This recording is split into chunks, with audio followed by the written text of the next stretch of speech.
Hello मेरे प्यारे बच्चों, कैसे हैं आप लोग? बढ़िया। चलो, आशा करता हूँ बढ़िया ही हो। आज का जो हमारा वीडियो लेक्चर है, इसमें हम लास्ट 2 क्लास में जो हम लोगों ने पढ़ा था पीडीएफ नोट्स के थ्रू, उसी पर हम वीडियो लेक्चर बनाने जा रहे हैं। ठीक है, तो वो आप सबसे पहला हमने पढ़ा था आरसी सर्किट, उसके बाद हमने आरएल सर्किट पढ़ा था। तो आरसी सर्किट का पहला पार्ट और दूसरा पार्ट हम आरएल सर्किट में बनाएंगे, मतलब 2 पार्ट में वीडियो लेक्चर होगा। ठीक है, तो चलिए शुरू करते हैं। देखिए, एक आरसी सर्किट जो है 2 तरह के होते हैं, एक पैरेलल कॉम्बिनेशन में, एक सीरीज कॉम्बिनेशन में। तो इसमें जो है ये सीरीज कॉम्बिनेशन में, ठीक है, आपके सिलेबस में सीरीज कॉम्बिनेशन पढ़ना है 12th क्लास में। वैसे आईआईटी में पैरेलल कॉम्बिनेशन भी पढ़ाते हैं। ठीक है, अब मान लीजिए, सपोज कीजिए इसमें एक सोर्स लगा हुआ है, AC source V = V0 sin omega t, और इसका जो वैल्यू है डेटा सोर्स ऑफ वोल्टेज हमने यहाँ कंसीडर कर लिया V0 sin omega t is connected in series RC circuit. अब एक बात समझ लो, तुम जब पहले प्योरली इंडक्टिव सर्किट या रेसिस्टिव सर्किट पढ़ते थे तो उसमें हमने E = E0 sin omega t लिया था। दोनों चीज सेम ही है, तुम चाहो तो E0 ले लो, चाहो तो V ले लो, बात एक ही।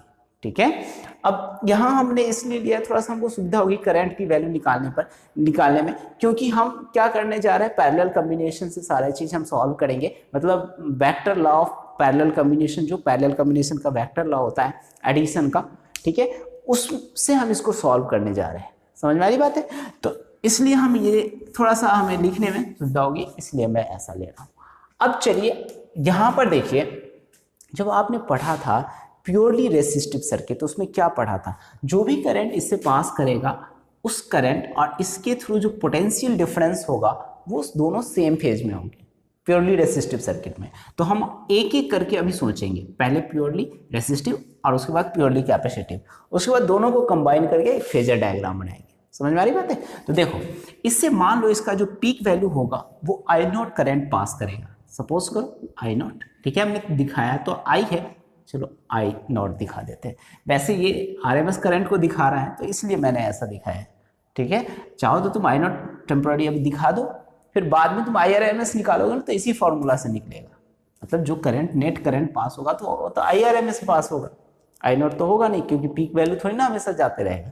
तो इसलिए हमने I दिखाया। वैसे इसको रफी कर दे, थोड़ा सा टेक्निकली कहीं फॉल्ट हो जाए। वैसे ठीक है, दोनों जो निकलता है वो सेम फॉर्मूला से निकलता है, तो थोड़ा सा पेशेंस रखो। देखो I0, इससे करंट अगर मान लीजिए पास करेगा पिक करंट, तो इसके थ्रू जो पोटेंशियल डिफरेंस होगा वो कितना होगा, वो कितना होगा, VR होगा।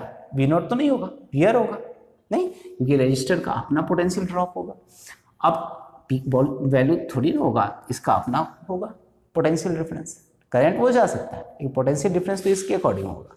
अब सिमिलरली यहाँ से ये जो है ना, इसको देखोगे तो ये इसमें जो है ना करंट तो यही जाएगा I0, ठीक है, लेकिन क्योंकि सीरीज कॉम्बिनेशन में, लेकिन इसका पोटेंशियल डिफरेंस जो होगा वो क्या होगा, VC। अब ये नीचे हमने क्यों बनाया, क्योंकि हमने प्योरली कैपेसिटिव सर्किट में आपको बताया था कि यहाँ करंट लीड करता है, ठीक है, बाय फेज एंगल π/2 से। समझ में आ रही बात है? अब तुमको बातें याद न रहे ना, तो एक मुझे ट्रिपल ई में इंजीनियरिंग में एक सर ने मुझे एक ट्रिक बताया था। देखो, इली द आइसमैन, अब उस समय मुझे देखो, इसमें कहते ये है, इली L इंडक्टर आ गया, E EMF है और I करंट है। तो जो चीज पहले आता है, जैसे इंडक्टर केस में EMF पहले आता है तो ये लीड करेगा और करंट लैग करेगा। कैपेसिटर के केस में कैपेसिटेंस से पहले करंट आता है, उसके बाद EMF आता है।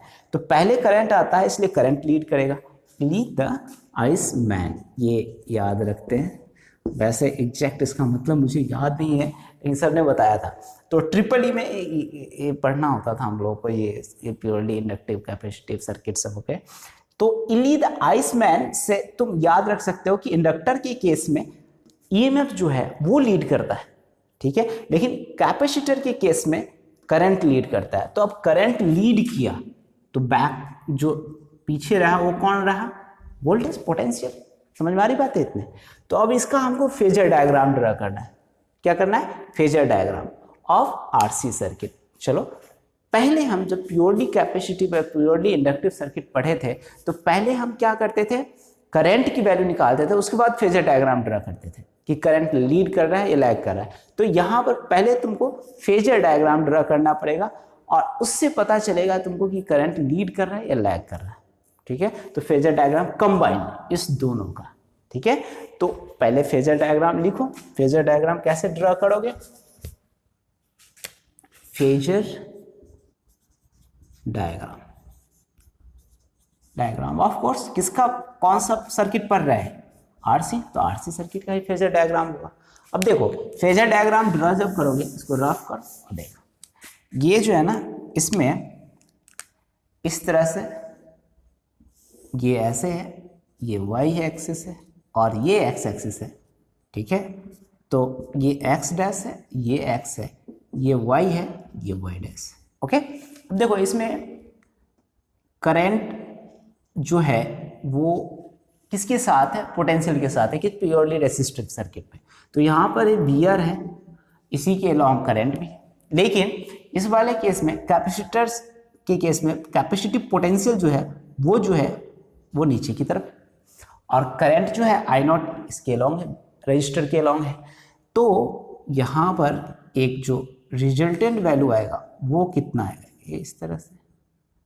क्या मैं बातें समझ में आ रही है? इतना, ये इस तरह से आएगा नहीं? तो ये जो चीज है ये फेज एंगल फाई से क्या करेगा? लैग करेगा। मतलब तुमको जो ये मिला, ये क्या मिला बताओ मुझे पहले?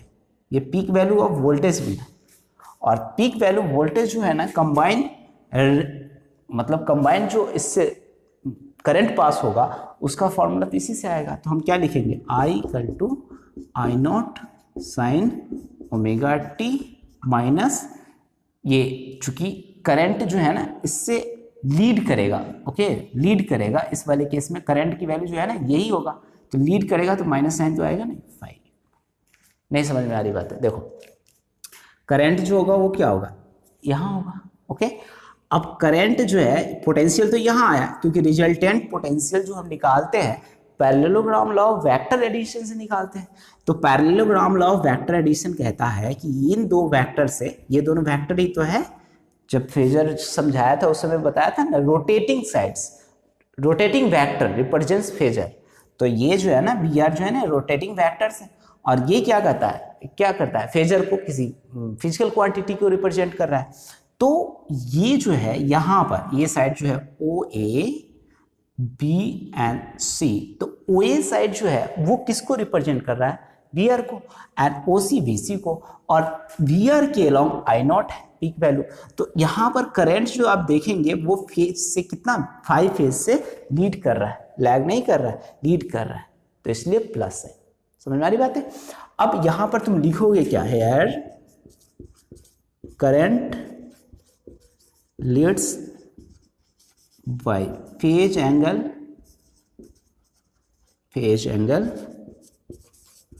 फाई टू द वोल्टेज से क्या कर रहा है? ये लीड कर रहा है। ओके, अब हमें इतनी तो बातें समझ में आ गई कि फेजर डायग्राम हमने ड्रा कर लिया, लीड कर रहा है ये भी समझ गए। तो हमें अब करंट की वैल्यू कैसे निकालेंगे? करंट कितना होगा? ठीक है, ये वी आर दिया हुआ है, वी सी दिया हुआ है, तो हमें करंट की वैल्यू निकालनी है। तो हम कैसे निकालेंगे? चलो निकालते हैं। एक्सप्रेशन फॉर करंट, देखो एक्सप्रेशन फॉर करंट के लिए एक्सप्रेशन निकालना है तुमको। ठीक है, तो देखो जैसे करंट के लिए एक्सप्रेशन निकालना है, मतलब कहने का तुमको रिजल्टेंट निकालना है, इन दोनों वेक्टर का रिजल्टेंट। तो तुम क्या जानता है? From parallelogram law of vector addition, from parallelogram law of vector addition, parallelogram of vector addition के पैरेललोग्राम से ये क्या कहते हैं? हम इसको क्या लिखते हैं?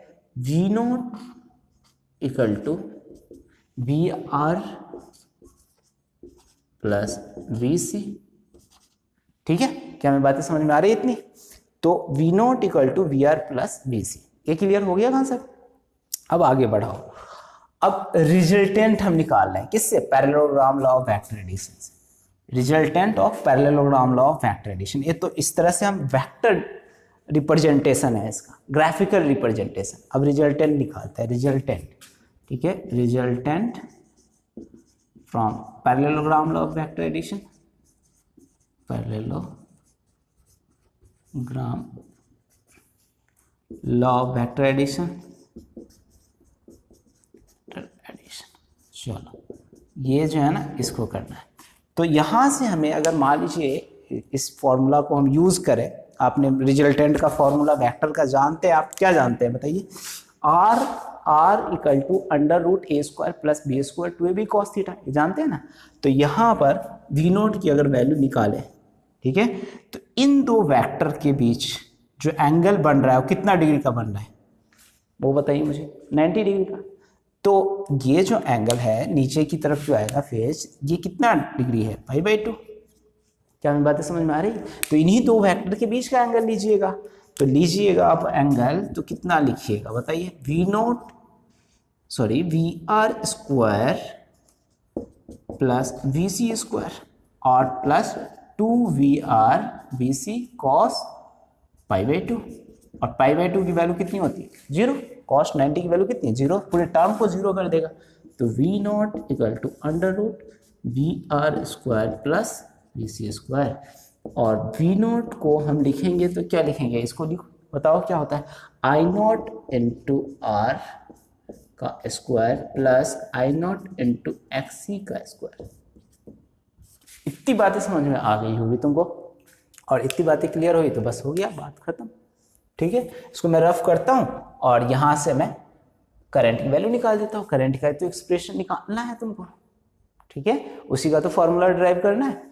तो इसको रफ करते हैं फिर आगे बढ़ते हैं। अब ये सब चीज़ तो ठीक है, सीरीज कॉम्बिनेशन में है ये सब चीज़, तो आगे आओ प्यारे बच्चों, आप इस चीज को आगे लेते हैं। देखिए यहाँ पर ये वी नॉट है, वी नॉट को जैसे हम स्क्वायर लगाएंगे यहाँ पर, तो यहाँ से स्क्वायर आई नॉट का स्क्वायर बाहर आ जाएगा, कॉमन ले लेंगे, और आर स्क्वायर प्लस XC का स्क्वायर ये हो जाएगा यहाँ पर। तो हम इस चीज़ को लिख सकते हैं, आई नॉट को बाहर निकालने का, I naught under root R square plus XC square, ठीक है। तो आई नॉट की वैल्यू होगी कितनी होगी, V naught upon under root R square plus XC का स्क्वायर, ठीक है। तो ये हो गया तुम्हारा I naught equal to V naught upon R square plus XC square, ठीक है। तो इस तरह से हम निकालते हैं। अब ये तो पीक वैल्यू ऑफ करंट निकल गया।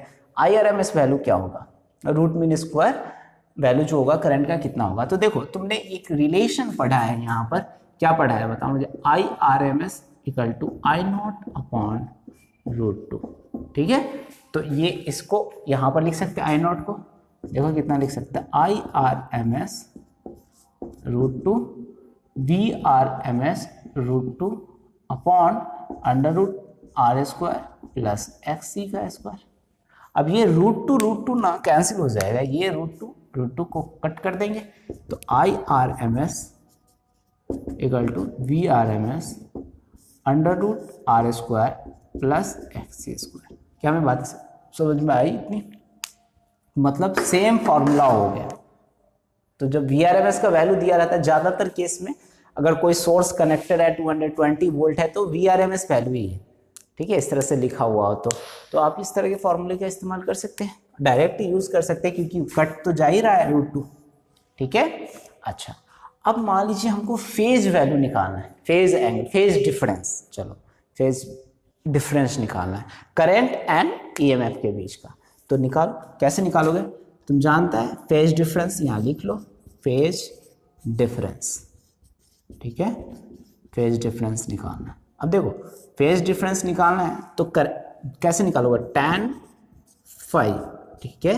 अब tan phi इक्वल टू जो होगा वो कितना होगा, परपेंडिकुलर अपॉन बेस, और परपेंडिकुलर कितना है, VC है, ठीक है। तो VC अपॉन VR, क्या हमें इतनी बातें समझ में आ रही। तो tan phi equal to VC के जगह पर हम क्या लिखेंगे, I naught into XC upon I naught into R। तो tan phi इक्वल टू हमें आई नॉट कैंसिल हो जाएगा, तो XC अपॉन R, ठीक है। तो यहाँ पर इस चीज़ को phi equal to tan inverse XC upon R। क्या क्लियर हो रही बात है इतनी? तो यही है फाई का वैल्यू हमें।